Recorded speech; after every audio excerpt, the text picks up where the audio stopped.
there. You are tuning in to Tips and Tricks in Private Practice.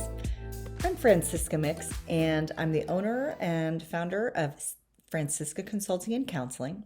And today's tip and trick is about my STEP framework. You know, if you've been looking at previous recordings, I've really been walking you through how to really spring into action and to fuel your launch and to get it right the first time, right?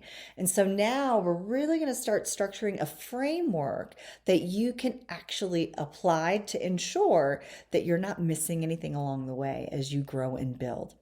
And this is the STEP framework. What does that stand for? Well, STEP. Okay, I'm going to break it down, take some notes.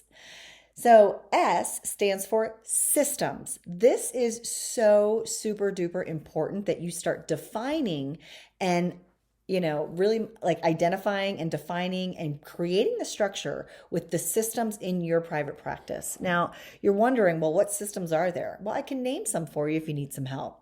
Number one, think about your clinical system, okay? It is the way in which you offer your services. And so you're really going to want to start identifying when this happens, do this, that step-by-step process, so that when you're in the clinical realm, you actually have it defined and it's already thought out. And hopefully you are actually holding and maintaining laws, standards, and ethics as you create your system for the clinical work that you do. The second system that you're going to want to start looking into is your professional responsibilities, right? Think of licensure, think of, when you need to manage your continuing education units, things of that nature. So you're going to put it on the calendar, however you want to do it. That is another system that you are managing as well in private practice. Lastly, this is the big one. It's administrative. So what falls under administrative systems? Oh boy, you know it. It's accounting, it's marketing, it's calling people back, it's scheduling, it's billing. So you're going to want to start separating these activities and responsibilities because there's a lot of them in private practice, especially when you're starting out. Chances are that you're going to be doing the majority, if not all of them. And so being super intentional and methodical and organized when you're building, it is so helpful so that you're starting on the right foot and that you're practicing and really practicing and making even greater progress with healthy habits in business. So if you have yet to do this, I am asking, pretty please, that you go to your calendar and that you put your new client on there, and it's called your private practice, because this is the work that you get to do in that hour. You're great showing up for your client, right? You show up for your clients, right? Show up for this client so that you can get to this work, because it does. The more intentional, the more you plan your work, the more successful you're going to be. All right, so those are some three main areas of systems. The next is T for your tools. Now you're probably going, okay, well, I know what forms to use. I know, right? You're on the right track, but we have way more tools that we can use so that we're working smarter, not harder, right? Again, private practice is a strategic approach to more time freedom, more financial stability, more vacation when you want it, no more PTO requests, right?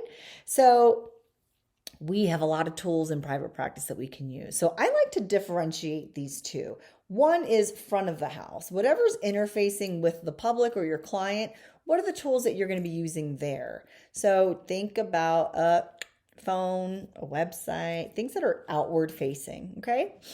And we got the back end, which is the not seen. This is not the really pretty part of running a business, but think of all the things in the back end of a business that your clients aren't going to see, right? Setting up your EHR, you're talking about your business accounts, any accounting software programs. If you're doing digital design, like you're the graphic designer, because like I said, in the beginning, chances are you're going to be managing all these different hats. Each role or responsibility utilizes tools. So, pretty please start looking into these things and it will make your life so much easier, I promise. All right, so email marketing software platforms like ConvertKit. What's another big one? Like MailChimp. And don't worry, we're going to talk more about that another time. But for right now, this is a high level, okay? This is high level approach to building. These are the building blocks to be successful. Your tools, like a computer, right? If you're doing virtual, you're going to want to make sure lighting is your friend, right? You don't want to be in the dark. So these are the tools that we all need access to, and we got to use them. So we spend less time and we feel better about our efforts. Okay, E in the step framework is about the experience. All right, it's experience. So number one, you're going to want to be intentional and define what the client journey is going to be like. So what happens when your client hears of you? What do you want them to do actually? When are you going to send them an email with your forms? When are they going to meet with you? Is it going to be in person? Is it virtual? What are all the little steps called onboarding that you're going to start defining so that when it comes time, and if you already have clients and you're a little clunky, don't worry about it. You always get to go back and improve, okay? So you get to improve your onboarding process. Again, the more you plan ahead, the more successful you're going to be because it doesn't require you thinking on the fly all of the time. We have way too much going on for that to happen. So it's about the client onboarding experience. In addition to experience, you want to start thinking about your sales funnel. Now, if this is a new term, don't worry about it. It's going to make a little bit of sense. Imagine, like a funnel. The high end, the widest area is how are people hearing of you? Is it through your website? Is it through social media? Maybe you do presentations at conferences. For instance, I just presented to future counselors in Colorado, and I was talking about how to be successful as a clinical intern. So public speaking, providing training. This is how people are learning of me. So how are they going to hear of you? And then what are you going to do to nurture this relationship? Because sales is nothing about relationship building over time. And so your sales funnel is a very intentional, like if this, then that little tree, if this, then that. I want my client to hear of me here, and then that they go there, and then they'll get this in the mail, or they'll do this and that. Okay, that's a sales funnel. All the way down to boop, they want to book a session with you, they want to purchase a class or attend a training that you're offering, whatever it might be. But that's what a sales funnel is. It's a play-by-play that you determine how are people going to hear of you, and then how are you going to build a relationship over time so that they are saying, yes, I want to work with you. So that's the experience of the STEP framework. You want to be thoughtful about this stuff, folks. And the P of the STEP framework is nothing but processes, procedures, right?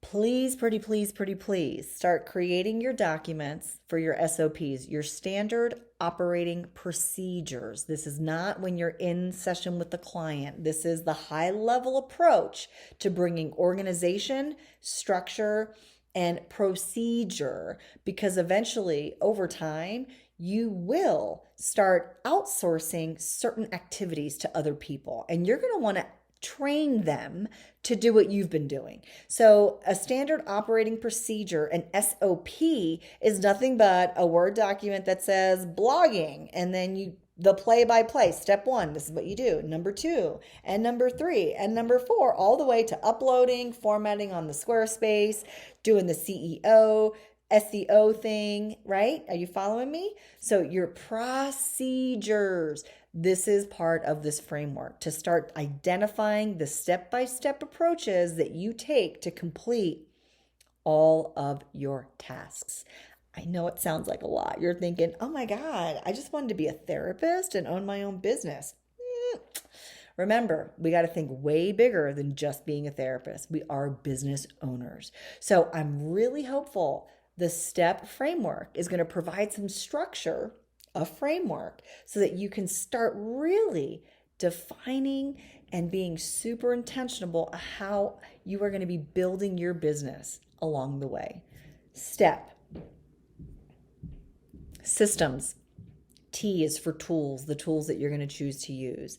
E is about the experience, meaning how do you onboard your client and then how are they working down a sales funnel. And P are all the procedures to get everything that you need to get done. Do yourself the favor, if you're starting something, meaning a new project, write down the step-by-step procedure and then you just store it in that file, in the folder of SOPs. Because trust me, there's going to come a time when you're going to start outsourcing certain activities, and it's so much easier to train individuals when you've already done this work. So, all right, folks, I'm hopeful that was helpful. It's the STEP framework. Again, any question, any comment, I'd love to hear from you. Until the next time, be well.